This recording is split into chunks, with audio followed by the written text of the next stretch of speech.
Welcome to the Story A Day podcast. This is Julie Duffy from storyaday.org, encouraging you to be a writer every day, not someday. Good morning, good evening, good afternoon. Julie from Story A Day here, coming to you at the end of October 2023. And you know what that means? It means that NaNoWriMo is just around the corner. Now, the National Novel Writing Month is the great big effort put on by our friends over at NaNoWriMo. And it's been running for decades at this point. So if you haven't heard about it yet, where have you been? No, I'm just kidding. But this is a time of year when a lot of writers plunge into this effort. We love a challenge. Challenges help us to set deadlines for ourselves. They help us to make writing inevitable. That's why I set up Story A Day May, because we need sometimes those external pushes to help us write. But we also want to be writing at other times. And this comes up a lot for creative people. This question of why do I need deadlines? Why do I need challenges? And how the heck am I supposed to fit writing into my life the rest of the year round? So there are tons of articles and conversations and books about time management and motivation and all of these things out there. I've spoken to thousands of writers over the years about how they write, why they write, when they write, where they write, all of these things. I've written articles, I've written ebooks on all of these topics, and I could point you to all of that stuff, and I could tell you there's absolutely a solution out there for you. If you're struggling to write and struggling to fit writing into your life, there are a million tactics you can choose from to fit writing into your life, and none of them will matter. You won't do any of them unless you do this one thing first. And that is, I'm afraid to say, to commit. You have to decide that this is something you are going to do. I was at an event recently where a speaker named Elliot Connie, who's actually a psychotherapist, but he's also a stand-up comic and a business owner and many, many other things. And in the last few years, he has been getting more involved in the entertainment world, and you'll probably be seeing him on your television soon. But he talked about his friend, Tiffany Haddish, who is a comedian and actress who you may have heard of. She's a pretty big star now, but he told this story about when she was getting started. And she went every year to this comedy showcase, which is this big break for comedians. And she turned up every year at this thing and tried out or auditioned or whatever they call it. And every year she was rejected until her 8th year. And then she got her break and she got to be on stage and get a certain amount of connections and success within the comedy world. And then she auditioned for television and movie parts 266 times before she got a yes. 266 no's before she got a yes. And Elliot said to her, "How did you keep going?" And she sort of shrugged and said, "I just knew it was going to happen for me. I just knew I had to make it." And if you think about any story you've heard or any person you know who's been through adversity, and you say to them, "I don't know how you do it." Someone who's at a terrible loss or someone who's achieved something amazing, and you say to them, "I don't know how you do it." And they sort of tend to say something along the lines of, "I had no choice." And when it is something like getting through a terrible loss, really you don't have a choice. You do. You have a choice to give up and die or turn to addictions and avoidance, or you choose to live. But faced with something external and stark like that, it's, of course, people are going to shrug and say, "I had no choice." We can do hard things, especially when we have no choice. We have the choice to write, seemingly. the only way we're actually going to achieve the things that we want to achieve is to take away that choice, is to find ways to convince ourselves once and for all that we need to commit to this. Because once you commit, I am a writer, I write, I'm going to finish this novel, I'm going to write these stories, I'm going to, whatever your vision of being a writer is, I'm going to complete X number of completed pieces that I can publish. Once you commit to that, the question of, am I going to do this, goes away completely. And the only question you have left is, how am I going to do this? And if you try to answer the how am I going to do this question before you have really burned into your brain and your heart that you are going to do this no matter what, I can give you those million tactics of how you can fit writing into your life, and none of it will matter. Not one single piece of it. Years ago, I read a story about David Sedaris, who writes these personal essays, funny stories about his family. He was very big on NPR for a while. And he decided at one point that he was going to write every week something that was publication standard in his opinion. I don't remember actually if it was every week or every month, but he made some definitive decision that he wasn't going to just write. He wasn't just going to dabble. He was he was going to write something that was publication quality at regular intervals. And once you make that decision, then the only question that remains is how. And once you've made that decision, all the discomfort that comes along with writing crappy first drafts and not being sure if what you're writing is good enough, all of that becomes less important. It's still there, but it becomes less important because you have declared that this is what you're going to do. And so if your writing isn't good, how are you going to get it better? You're going to get it better by writing the crappy first draft, by learning some revision techniques, by showing it to people. Like we just had our recent critique week at Story a Day, and it takes immense courage.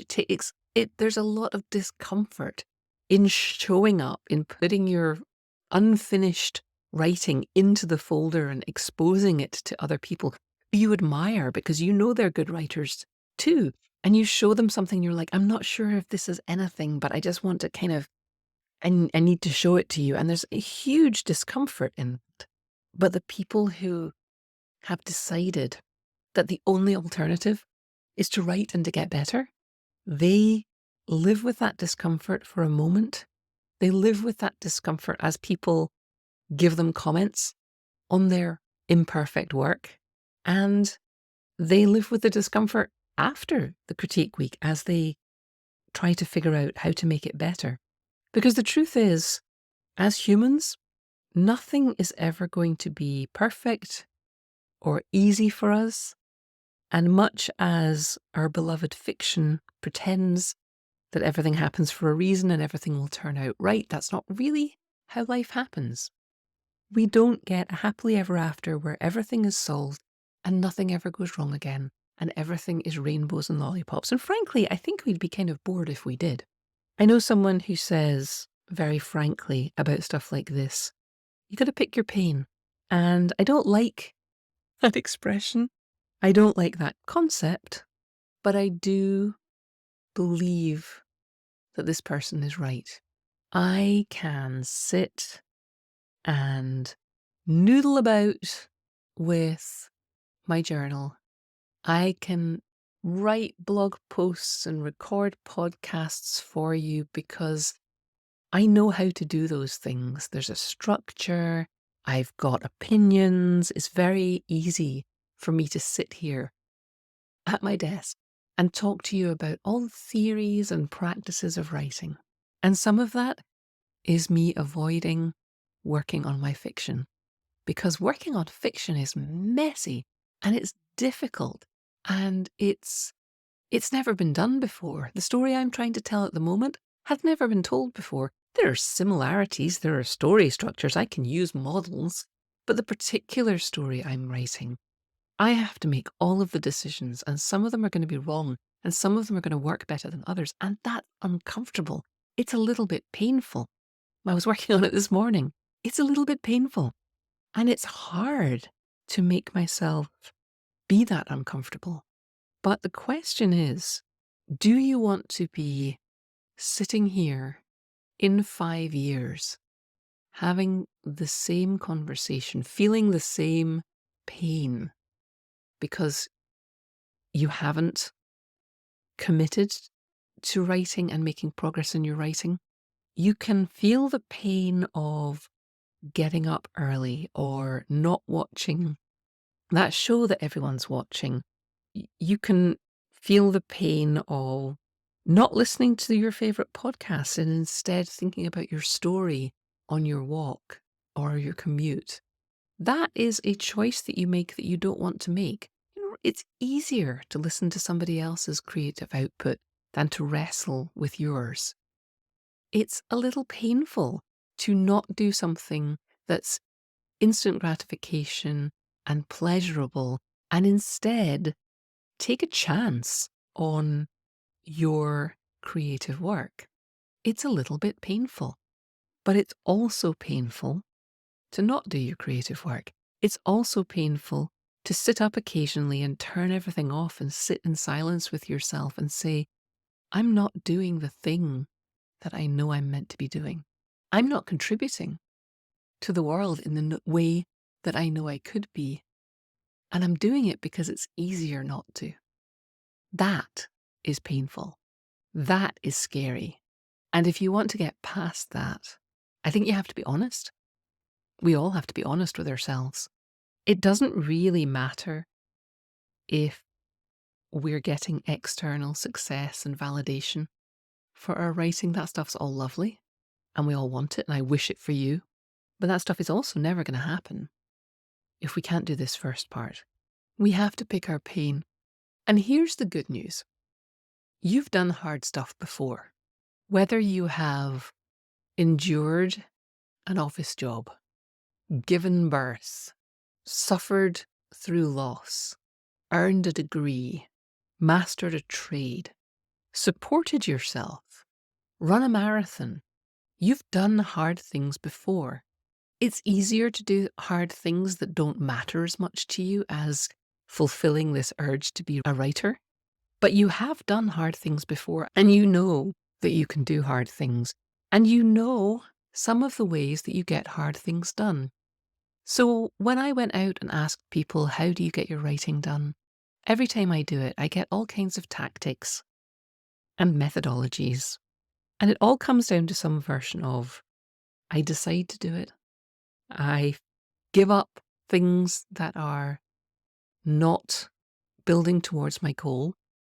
For example, TV shows, going out drinking with friends, whatever it is, something has to give, and that space gets filled with writing and thinking. I can accept the fact that writing doesn't always look like writing. Sometimes writing looks like walking the dog and thinking hard about my plot or my arguments. Sometimes writing looks like talking to yourself. Other things that people come up with, if you've run a marathon, maybe you trained with a group of other people. Writers do that too. We don't talk about it a lot, but a lot of writers go to writing dates. They go to a cafe and sit with a friend and write for an hour together. They talk about stories with each other. We do things in public. We set schedules. Anything you have done in the past that has been hard, you can look at it and you can pull analogies out of it for your writing. And I know you're probably thinking right now, but I don't want my writing to feel like work. Showing up for your writing, you can pull on some of the things that work to get you to your day job, if you have them, if you have one. People are expecting you to be there. There's a schedule. You've committed to doing it. You feel a responsibility. And there are consequences if you don't turn up. Now, you can apply all of these things to your writing. The problem is that it's hard to make ourselves do things. So I really recommend having other people in your accountability part of your writing life. Because the thing is, although it seems you're putting out this veneer of what has worked in the past to get me to work, or to get me to run a marathon, or to get me through a terrible loss, doesn't sound like a lot of fun. But the upside is that when you apply those lessons to your writing life, you get to have the thrill of writing more often. I never want to sit down and start. But once I get started, that's when I start to feel good. That's when it's all worth it. So if you are struggling to fit writing into your life, I don't think it's because you're too busy. You might be. There are times in life when people are genuinely too busy and not in charge of their schedule. And sometimes you have to, the pain that you're picking is that you're being patient and you're waiting. If you have little kids or you have a super demanding 70-hour a week job, you may have to wait. Children grow up, jobs end. If you have a super demanding 70-hour a week job, if there's anything you can do to get out of that, you might want to think about working towards that. If you have a job where you can spend some of the time that you're on the job, if you're doing manual work, if you can spend some of that time thinking, then it's almost like you're getting paid to write. So don't discount that. If you can use some money from that job to pay for writing retreats, courses, things that impose deadlines on you once in a while, use that. But if you are just sort of living a normal, busy life, there are probably areas of your life where if you were honest, if you absolutely had to write something to save the life of someone you loved, you could absolutely find time and energy for it. The problem is, we're not seeing writing as saving the life of someone we love in a way that we can see.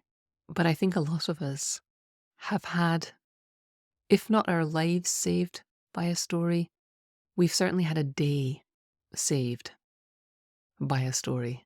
We felt seen. We felt less alone. What if your writing could do that for someone else? Would that be worth giving up that extra episode that you were just about to watch of a show you've seen twice before? Would that be worth the discomfort of trying to write, the discomfort of writing badly, the discomfort of making that bad draft better?